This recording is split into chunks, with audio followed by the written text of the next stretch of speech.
Niro rahiනවා විතරක් වෙයිද දන්නේ? ඔව්. මං කියේ නීරෝ රහිනවා විතරක් වෙයිද දන්නේ මේ වෙල්ලයට. අයි නෑ නෑ. නෑ වහින කාලේ තමයි එහෙම වුනේ නේ.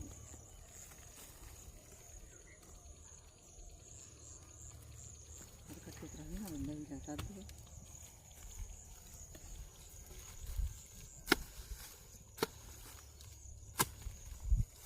මේ නැස්සලා තිබ්බන නේද? කාලටක් ගාලා හදාගන්න.